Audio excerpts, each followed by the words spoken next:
से 4 दिन पहले महात्मा ज्योतिबा फुले की भी जयंती मनाई गई। आखिर क्या कारण रहे कि बाबा साहब अम्बेडकर जैसे विद्वान व्यक्तित्व ने इन 3 को गुरु माना? आप जो विद्यार्थी हैं आपको पता होगा कि जिस समय बौद्ध धर्म को लेकर या बुद्ध अपने विचार को लेकर चले थे, वह समय लगभग 600 ईसा पूर्व का था और उस समय कर्मकांड का बोलबाला था। एक यज्ञ में 2.5 लाख गायों की बलि दी जा रही थी, जिसको आज आप गौ माता कहते हैं, गौवंश रक्षकों की बात करते हैं। उसकी जो रक्षा की जो बात की थी वो बुद्ध ने की थी। यज्ञ में गायों की बलि को सबसे पहला जो निषेधात्मक रूप से प्रयोग किया वो महात्मा बुद्ध थे और उन्होंने धर्म के आधार पर इसको मना नहीं किया। एग्रीकल्चर इकोनॉमी थी, कृषि अर्थव्यवस्था थी, और अगर इतने गायों की बलि दी जाएगी तो खेती के लिए बैल कहां से आएंगे? एग्रीकल्चर इकोनॉमी को डेवलप करने के लिए तथागत बुद्ध ने गायों की बलि का निषेध किया। ऐसा नहीं कि भारतीय इतिहास में जिस गाय को लेकर के अभी हंगामा मचा हुआ है, गौवंश की रक्षा के लिए लोग किस तरह से व्यापार बना दिए।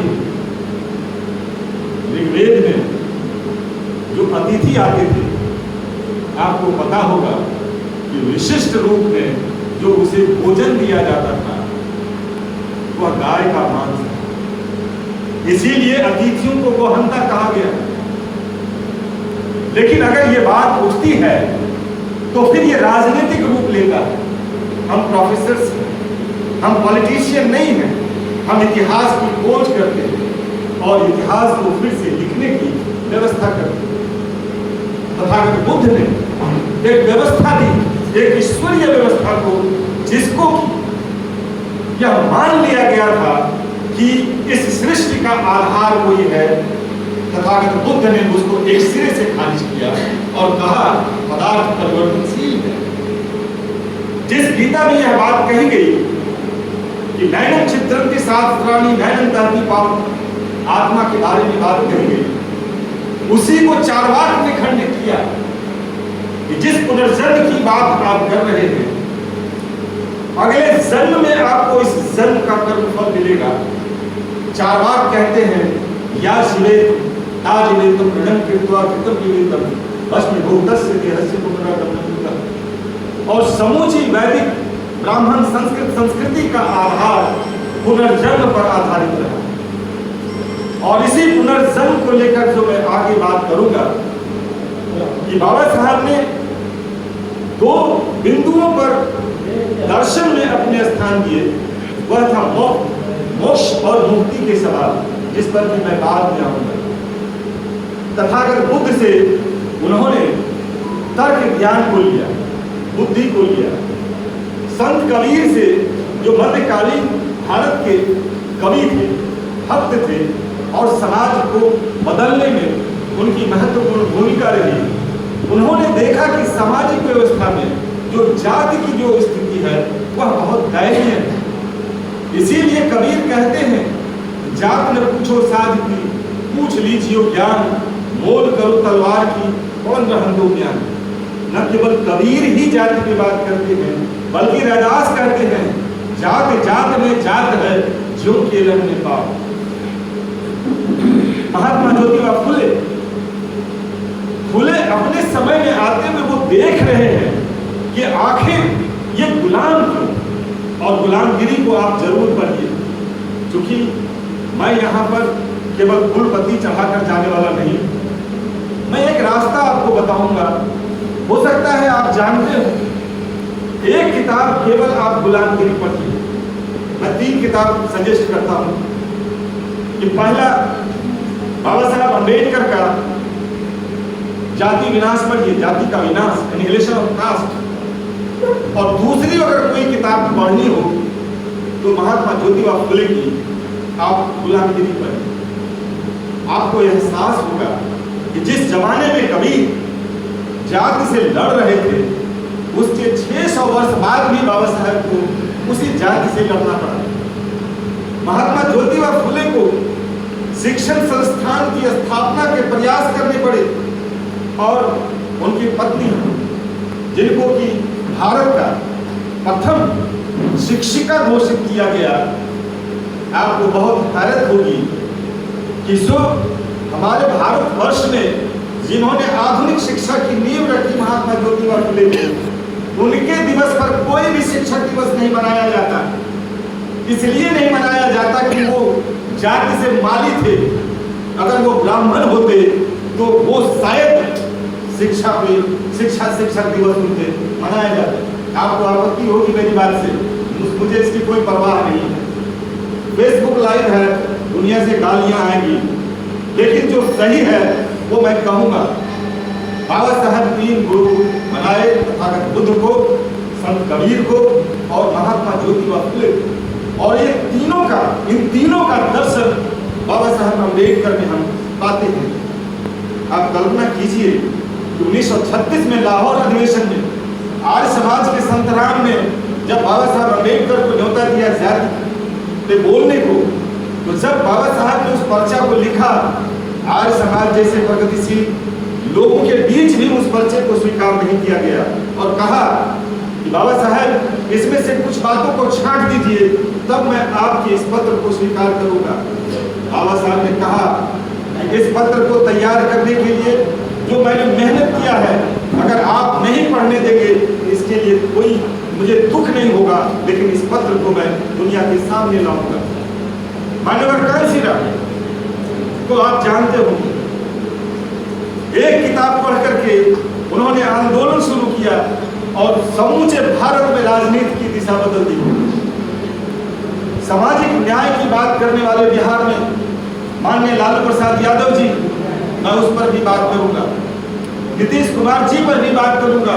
इसलिए मैं बात करूंगा कि 2 धाराएं हैं भारत में, एक ब्राह्मण धारा है और दूसरा श्रवण धारा है। ब्राह्मण धर्म की संस्कृति की धारा में किस तरह से श्रवण संस्कृति विकसित और श्रवण संस्कृति ने किस तरह से अपनी ही संस्कृति को भुलाकर आज जिस तरह से वो अपनी बात कर रहे हैं, वो गुलामगिरी की बात कर रहे हैं। मैं उस बात के आने से पहले कुछ और जो बिंदु है उस पर भी मैं बात करूंगा कि आज अम्बेडकर की आवश्यकता क्यों है। आज जो इस कतार में बैठे हुए लोग दिख रहे हैं और जो उस उधर बैठे हुए लोग हैं, आपने देखा कि हमारे माननीय शासक महोदय ने अपने हाथों से अपने जूनियर शिक्षक का वो सम्मान करते नजर आए। यह बात कैसे बनी? यह बात दिनों में नहीं बनती है। एक समय था कि विधाता के विधान से समाज चलता था, और जब मनुष्य का संविधान बना तो बराबरी की बात की, एक विशेषाधिकार की बात कर रहे थे हमारे प्रचारी महोदय कि ये गुलाम शासक है, लेकिन वो विशेषाधिकार के तहत है। लेकिन जब समाज में आते हैं, एक प्रोफेसर के रूप में भी जाने जाते हैं। यह जो समानता का अधिकार है, बाबा साहब ने जो मौलिक अधिकार में जिन जिन बातों का समावेश किया वह पहले मौजूद नहीं था, इस पर भी हमारे प्राचार्य महोदय ने स्पष्ट रूप से दिखाया है। आखिर अभी अम्बेडकर की आवश्यकता क्यों है? अगर विधाता का विधान लागू होता, मनुस्मृति लागू होते, तो दलित, पिछड़े और स्त्री आज यहाँ नजर नहीं आती। साफ लिखा है कि स्त्रियों और शूद्रों के कान में अगर वेद वाक्य चले जाए तो पिघला हुआ शीशा डाल देना चाहिए। जो स्त्रियां हैं, जो हमारी दावें बैठी हुई हैं, हिंदू कोड बिल अगर नहीं आया होता तो महिलाओं को वो अधिकार प्राप्त नहीं होते संपत्ति में जो कि आज अधिकार है। लेकिन महिलाओं ने भी बाबा साहब को नहीं समझा, दलित भी नहीं समझ रहे हैं, पिछड़े भी नहीं समझ रहे हैं, केवल आरक्षण की बात करते हैं। आर्टिकल 14 में अगर आरक्षण की व्यवस्था नहीं होती तो मैं दावे के साथ कहता हूं कि पिछड़ी जाति के 1-2% को छोड़ करके कोई प्रोफेसर नहीं बन सकते थे। क्यों नहीं बन सकते थे? ऐसी कौन सी व्यवस्था, सामाजिक व्यवस्था थी जिसके चलते कि हम योग्य होते हुए भी अयोग्य रहे? यही मनुवाद है। यही वो बात है जिसमें कि आपकी योग्यता को हमेशा हमेशा के लिए खारिज कर दिया गया। शंभु की हत्या और एकलव्य का अंगूठा काटा जाना, भले ही यह मिथक में हो, लेकिन आज भी द्रोणाचार्य हैं जो कि आपके अंगूठे को काटता है। आखिर इसको रोकेगा कौन है? जो सरहद पर खड़ा होकर के एक फौजी की तरह लड़ेगा, वो होगा जो भीम की अनुयायी होंगे, बाबा साहब के विचारों को मानने वाले लोग होंगे। और दिनों दिन खुशी की बात है, बाबा साहब के विचारों को मानने वालों की संख्या बढ़ रही है। आप इस धोखे में मत रहिए कि जो आप हैं, जो आपकी पहचान है, वह बनी कहां से है। नहीं तो जो जातियों में बटा हुआ समाज, 6200 जातियां हैं, अकेले बिहार में 23 अनुसूचित जाति, और 23 अनुसूचित जातियों में से धोबी, पासी, चमार वगैरह वगैरह ढेरों बटे हुए हैं। बाबा साहब ने रिलेशन ऑफ कास्ट की बात की थी, जाति के विनाश की बात की थी, और वही अनुसूचित जाति के जो लोग हैं उन्होंने अपने आप को बांट रखा है। उन्होंने शेड्यूल कास्ट की कल्पना की थी कि शेड्यूल्ड में जो कास्ट है वही है, लेकिन शेड्यूल कास्ट में जो सब कास्ट है उन्होंने अपने अपने खाने को बांट रखा है। चमार चमार में बटा हुआ है, धोबी, पासी सभी अपने आप को बांट करके रखा है। अगर आप बांट करके हैं तो आप कभी भी बाबा साहब के अनुयायी नहीं हो सकते, आप कभी भी संविधान को बांटने वाले नहीं हो सकते। आप गैर संवैधानिक और असंवैधानिक आपको माना जाए। केवल भाषण दे देने से नहीं होगा, आपको गांव-गांव जाना होगा, बाबा साहब के विचारों को लेकर जाना होगा। ऐसा नहीं कि साल में 14 अप्रैल को आइए, बाबा साहब के फूल चढ़ाइए और उधर से जय श्री राम कहते हुए चले जाइए। अगर ये है तो फिर आपका ये फूल पत्ती और ये तमाम जो तामझाम है ये सब बेकार है। आखिरी बात जो मैं कहना चाहता हूं कि सवाल मुक्ति का है। क्या आज आप स्वतंत्र हैं? 70 साल बाद भी आपकी गुलामी दिखती है? क्या आपका प्रतिनिधित्व है? आप विश्वविद्यालय में देखिए, आप अपने कॉलेज में देखिए, आप अपने समाज में देखिए। अगर आपका प्रतिनिधित्व नहीं है, अगर आप प्रतिनिधि नहीं है और आप अगर एक नागरिक के रूप में अगर आपकी आवाज को जनप्रतिनिधि नहीं उठा रहे हैं तो आप अभी भी गुलाम हैं। 75 साल हो या 100 साल हो, जब तक वैचारिक क्रांति जहां नहीं होती वहां पर आजादी के प्रश्न हो ही नहीं सकते। मेरा मानना है कि अभी भी भारत आंशिक रूप से गुलाम है।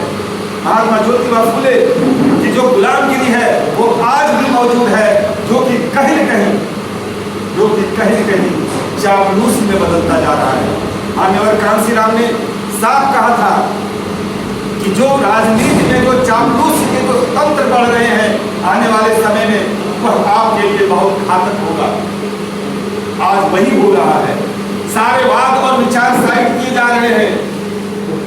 विचारों के नाम पर सत्ता में लोग आते हैं, लेकिन आपकी जो आवश्यकताएं हैं, जो आपके लिए जो जरूरी है, कहीं न कहीं वह दूर है। इस राजनीतिक तंत्र को कौन देखेगा?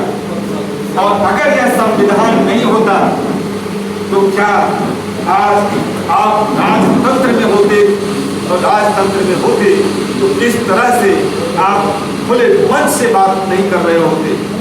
मैं ज्यादा नहीं बोलते हुए बाबा साहब को मैं वैचारिक सुमन अर्पित करता हूँ और अपने जीवन का एक मिशन है बाबा साहब के विचारों को गांव-गांव तक ले जाना है।